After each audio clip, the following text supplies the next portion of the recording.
سیرت مصطفیٰ صلی اللہ علیہ وآلہ وسلم۔ نسب مطہر۔ حضرت انس رضی اللہ تعالیٰ عنہ سے روایت ہے، رسول اللہ صلی اللہ علیہ وآلہ وسلم نے اس آیت کو یعنی لَقَدْ جَاءَكُمْ رَسُولٌ مِّنْ أَنفُسِكُمْ پڑھا، جس کے معنی یہ ہیں بے شک آئے تمہارے پاس اللہ کے رسول تمہارے اشرف اور افضل اور سب سے زیادہ نفیس خاندان سے۔ اس آیت کی تلاوت کے بعد آپ نے ارشاد فرمایا کہ میں باعتبار حسب نسب کے تم سب سے افضل اور بہتر ہوں۔ میرے آباء و اجداد میں حضرت آدم سے لے کر اب تک سب نکاح ہیں۔ اس حدیث کو ابن مردویہ نے روایت کیا۔ صحیح مسلم میں رسول اللہ صلی اللہ علیہ وآلہ وسلم نے ارشاد فرمایا، اللہ تعالیٰ نے اسماعیل علیہ السلام کی اولاد سے بنی کنانہ کو منتخب فرمایا اور بنی کنانہ سے قریش کو اور قریش سے بنی ہاشم کو اور بنی ہاشم سے مجھ کو منتخب اور برگزیدہ فرمایا۔ ابن سعد کی ایک اور روایت میں اس قدر اضافہ ہے کہ بنی ہاشم سے عبد المطلب کو پسند فرمایا۔ قریش کی وجہ تسمیہ۔ قریش ایک بحری جانور کا نام ہے جو اپنی قوت کی وجہ سے سب جانوروں پر غالب رہتا ہے۔ وہ جس جانور کو چاہتا ہے کھا لیتا ہے مگر اس کو کوئی نہیں کھا سکتا۔ اسی وقت قریش بھی اپنی شجاعت اور بہادری کی وجہ سے سب پر غالب رہتے ہیں، کسی سے مغلوب نہیں ہوتے، اسی لیے قریش کے نام سے موسوم ہوئے۔ ہاشم۔ امام مالک اور امام شافعی رحمۃ اللہ علیہ فرماتے ہیں کہ ہاشم کا نام عمرو تھا۔ مکہ میں قحط تھا، ہاشم نے شوربے میں روٹیاں چور کر اہل مکہ کو کھلائیں، اس لیے ان کا نام ہاشم ہو گیا۔ حشم کے معنی چورا کرنے کے ہیں، ہاشم اسی کا اسم فاعل ہے۔ عمرو بلند مرتبہ نے اپنی قوم اور تمام اہل مکہ کو ثرید بنا کر کھلایا اور مکہ کے لوگ قحط کی وجہ سے لاغر اور ناتواں تھے۔ ایک مرتبہ نہیں بلکہ بار بار اہل مکہ کو اس طرح سے کھلایا، نہایت سخی تھے۔ دسترخوان بہت وسیع تھا، ہر دار و صادر کے لیے دسترخوان حاضر تھا۔ غریب مسافروں کو سفر کرنے کے لیے اونٹ عطا فرماتے تھے، نہایت حسین و جمیل تھے۔ نور نبوت آپ کی پیشانی پر چمکتا تھا۔ علماء بنی اسرائیل جب آپ کو دیکھتے تو سجدہ کرتے اور آپ کے ہاتھوں کو بوسہ دیتے۔ قبائل عرب اور علماء بنی اسرائیل نکاح کے لیے اپنی لڑکیاں ہاشم پر پیش کرتے تھے، حتیٰ کہ ایک مرتبہ ہرقل شاہ روم نے ہاشم کو خط لکھا کہ مجھ کو آپ کے جود و کرم کی اطلاع پہنچی ہے، میں اپنی شہزادی کو حسن و جمال میں یگانہ روزگار ہے آپ کو دینا چاہتا ہوں، آپ یہاں آ جائیں تاکہ آپ سے شہزادی کا نکاح کر دوں۔ ہاشم نے شہزادی کے نکاح سے انکار کر دیا۔ شاہ روم کا مقصد اصلی یہ تھا کہ وہ نور نبوت جو ہاشم کے پیشانی پر چمک رہا ہے اس کو اپنے گھرانے میں منتقل کر لے۔ کہا جاتا ہے کہ وفات کے وقت ہاشم کا سن 25 سال کا تھا۔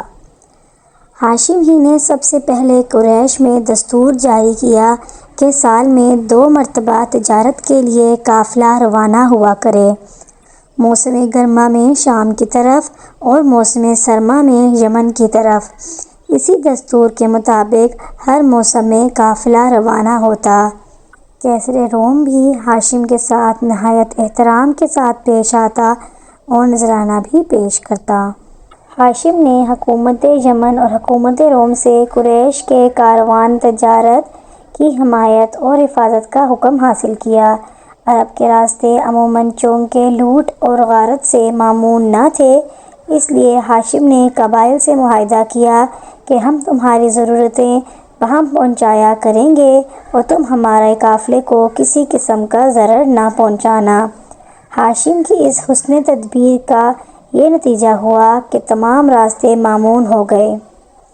حق جل شانہ نے اپنے کلام میں قریش کو یہ انعام یاد دلایا، چونکہ قریش اللہ کی رحمت سے موسم سرما، مس اور گرما کے سفر کے عادی ہو گئے، اس لیے ان کو نعمت کے شکریے میں اس خدا کی عبادت کرنی چاہیے جو اس گھر کا مالک ہے اور اس نے ان کو بھوک سے کھانے کو دیا اور خوف سے امن دیا۔ جب ایام حج آتے تو ہاشم تمام حجاج کو گوشت اور روٹی اور ستو اور کھجوریں یہ چیزیں کھلاتے اور زمزم کا پانی پلاتے۔ منی اور مزدلفہ اور عرفات میں بھی اسی طرح کھانے اور پینے کا انتظام فرماتے۔ امیہ بن عبد الشمس کو ہاشم کا یہ جود و کرم اور تمام عرب میں ان کا یہ اقتدار بہت شاق اور گراں تھا۔ امیہ نے بھی اس کی کوشش کی کہ ہاشم کی طرح لوگوں کو کھلائے، مگر امیہ باوجود ثروت اور دولت کے ہاشم کا مقابلہ نہ کر سکا۔ بنی ہاشم سے بنی امیہ کی عداوت کا سلسلہ اول یہیں سے شروع ہوا۔ ایک بار ہاشم قافلہ تجارت کے سفر کے لیے روانہ ہوئے۔ راستے میں مدینہ منورہ ٹھہرے۔ وہاں بازار میں ایک عورت پر نظر پڑی۔ حسین و جمیل ہونے کے علاوہ شرافت اور نجابت، فہم و فراست اس کے چہرے پر نمایاں تھا۔ ہاشم نے دریافت کیا کہ یہ عورت کسی کی منکوحہ ہے۔ معلوم ہوا کہ اسیحہ بن جلح کی منکوحہ تھی۔ بعد میں اسیحہ نے اس کو طلاق دے دی۔ ہاشم نے اس سے نکاح کا پیغام دیا۔ ہاشم کی نسبی اور ذاتی مکارم کی وجہ سے اس نے اس پیغام کو قبول کیا اور نکاح ہو گیا۔ اس عورت کا نام سلمہ بنت عمرو تھا جو قبلہ بنی نجار سے تھیں۔ نکاح کے بعد ہاشم نے ایک دعوت دی جس میں تمام قافلے والے شریک تھے اور کچھ لوگ قبیلہ خزرج کے بھی مدعو تھے۔ ہاشم نے نکاح کے بعد کچھ دن مدینہ میں قیام کیا۔ ہاشم کی زوجہ سلمہ سے عبد المطلب پیدا ہوئے۔ جس وقت پیدا ہوئے تو سر میں ایک سفید بال تھا، اس لیے شیبہ نام رکھا گیا۔ ہاشم قافلے کے ساتھ غزہ کی جانب روانہ ہوئے۔ غزہ پہنچ کر ہاشم کا انتقال ہو گیا، وہیں مدفون ہوئے۔ عبد المطلب کا نام شیبۃ الحم تھا، نہایت حسین و جمیل تھے۔ عبد المطلب کے لغوی معنی مطلب کا غلام ہے۔ ہاشم کے انتقال کے بعد عبد المطلب کی والدہ ایک عرصے تک مدینہ منورہ میں اپنے میکے بنی خزرج ہی میں مقیم رہیں۔ جب عبد المطلب ذرا بڑے ہو گئے تو ان کے چچا مطلب ان کو لینے کے لیے مکہ سے مدینہ آئے۔ جب ان کو لے کر واپس ہوئے تو مکہ میں داخل ہوتے وقت عبد المطلب اپنے چچا مطلب کے پیچھے اونٹ پر سوار تھے۔ شیبہ کے کپڑے میلے کچیلے اور گرد آلود تھے، چہرے پر یتیمی ٹپکتی تھی۔ لوگوں نے مطلب سے دریافت کیا یہ کون ہے؟ مطلب نے حیا کی وجہ سے یہ کہہ دیا کہ یہ میرا غلام ہے، کہ لوگ یہ نہ کہیں کہ بھتیجا ایسے میلے کپڑوں میں کیوں ہے۔ اس لیے عبد المطلب کے نام سے مشہور ہو گئے۔ مطلب نے مکہ پہنچ کر بھتیجے کو عمدہ لباس پہنایا اور اس وقت ظاہر کیا کہ یہ میرا بھتیجا ہے۔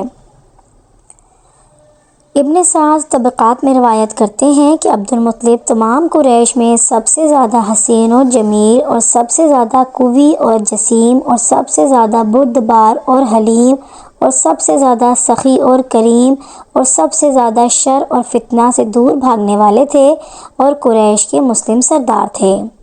عبد المطلب کا جود و کرم اپنے باپ ہاشم سے بھی بڑھا ہوا تھا۔ عبد المطلب کے مہمان نوازی انسانوں سے گزر کر چرند اور پرند تک پہنچ گئی تھی۔ اسی وجہ سے عرب کے لوگ ان کو فیاض اور معتمل طیر السماء آسمان کے پرندوں کو کھانا کھلانے والا کے لقب سے یاد کرتے تھے۔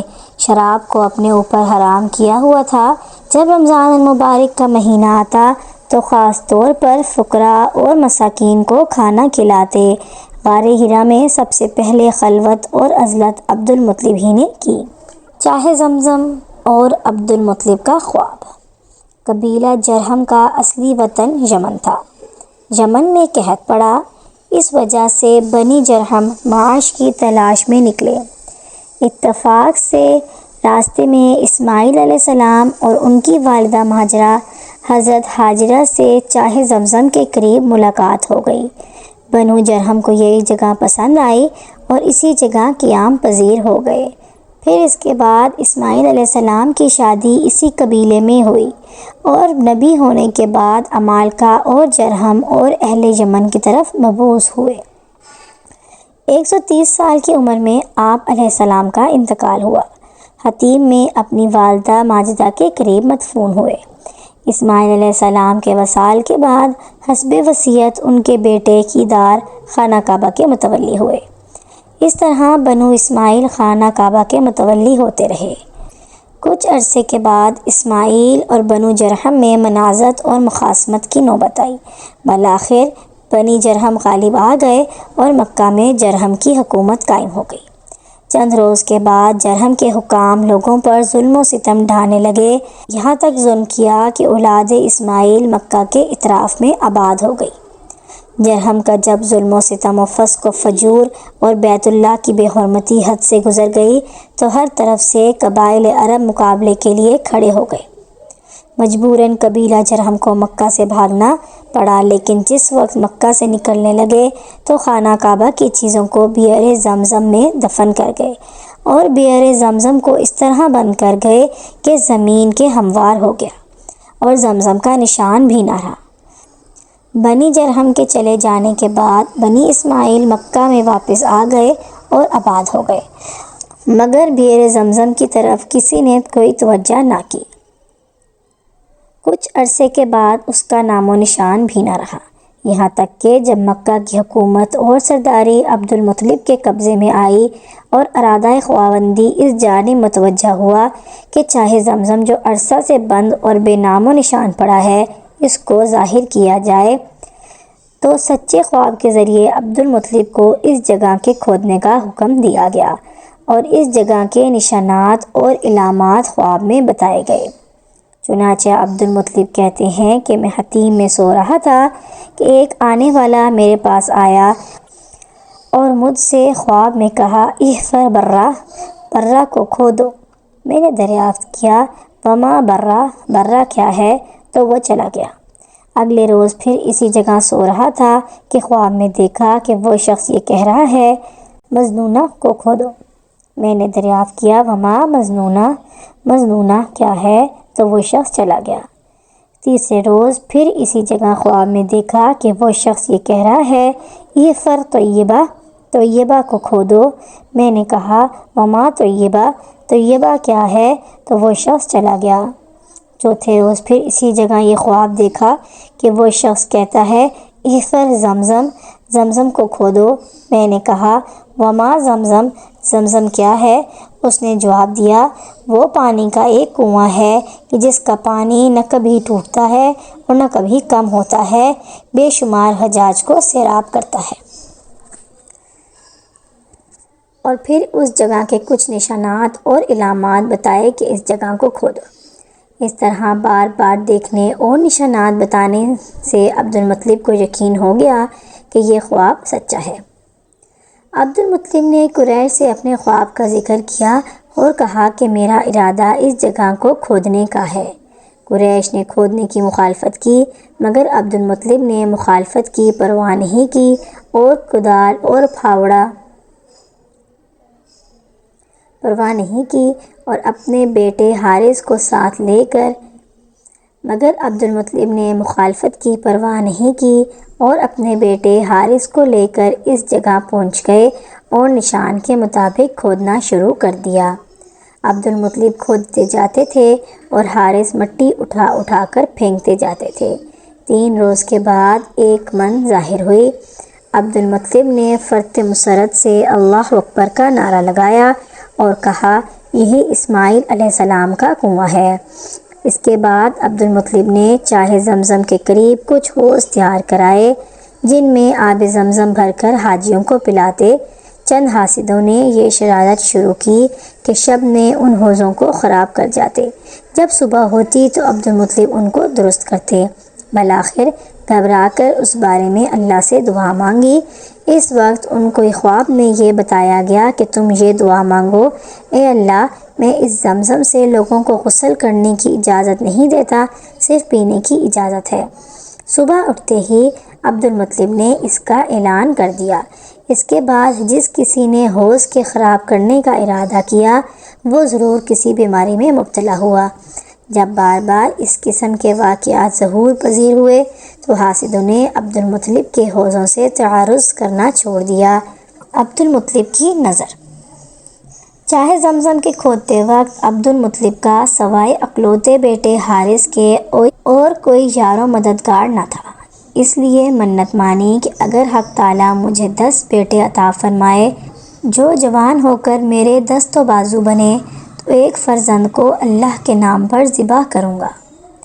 جب اللہ تعالیٰ نے ان کی یہ تمنا اور آرزو پوری کی اور 10 بیٹے پورے ہو گئے تو ایک رات خانہ کعبہ کے سامنے سو رہے تھے تو خواب میں یہ دیکھا کہ ایک شخص یہ کہہ رہا ہے، اے عبد المطلب، اس نظر کو پورا کیجئے جو آپ نے اس گھر کے مالک کے لیے مانی تھی۔ عبد المطلب خواب سے بیدار ہوئے اور سب بیٹوں کو جمع کیا اور اپنی نظر اور خواب کی خبر دی۔ سب نے یک زبان ہو کر یہ کہا، آپ اپنی نظر پوری کریں اور جو چاہیں کریں۔ عبد المطلب نے سب بیٹوں کے نام پر قرعہ ڈالا۔ حسن اتفاق سے قرعہ حضرت عبداللہ کے نام پر نکلا، جن کو عبد المطلب سب سے زیادہ محبوب رکھتے تھے۔ عبداللہ کا ہاتھ پکڑ کر مذبح یعنی قربان گاہ کی طرف چلے اور چھری ساتھ لی۔ حضرت عبداللہ کی بہنیں یہ دیکھ کر رونے لگیں اور ان میں سے ایک بہن نے یہ کہا کہ اے باپ، آپ 10 اونٹوں اور عبداللہ میں قرعہ ڈال کر دیکھیے، اگر قرعہ اونٹوں کے نام پر نکل آئے تو 10 اونٹوں کی قربانی کر دیجئے اور ہمارے بھائی عبداللہ کو چھوڑ دیجئے۔ اور اس وقت 10 اونٹ ایک آدمی کی دیت اور خون بہا ہوتے تھے۔ قرعہ جو ڈالا گیا تو اتفاق سے حضرت عبداللہ کے ہی نام پر نکلا۔ عبد المطلب 10 اونٹ زیادہ کر کے قرعہ ڈالتے جاتے تھے مگر قرعہ عبداللہ ہی کے نام پر نکلتا تھا، یہاں تک کہ 100 اونٹ پورے کر کے قرعہ ڈالا گیا تو قرعہ اونٹوں کے نام پر نکلا۔ اور اس وقت عبد المطلب اور تمام حاضرین نے اللہ اکبر کہا۔ بہنیں اپنے بھائی عبداللہ کو اٹھا لائیں اور عبد المطلب نے وہ 100 اونٹ صفا اور مروہ کے مابین نحر کیے۔ ابن عباس رضی اللہ تعالیٰ عنہ فرماتے ہیں کہ اول دیت کی مقدار 10 اونٹ تھی۔ سب سے پہلے عبد المطلب نے قریش اور تمام عرب میں یہ سنت جاری کی کہ ایک آدمی کی دیت 100 اونٹ ہے، اور نبی کریم صلی اللہ علیہ وآلہ وسلم نے بھی اسی کو برقرار رکھا۔ اسی واقعے کے بعد سے حضرت عبداللہ ذبیح کے لقب سے موسوم ہوئے اور اسی وجہ سے نبی کریم صلی اللہ علیہ وسلم کو ابن ذبیحین کہتے ہیں، یعنی 2 ذبیح کے فرزند۔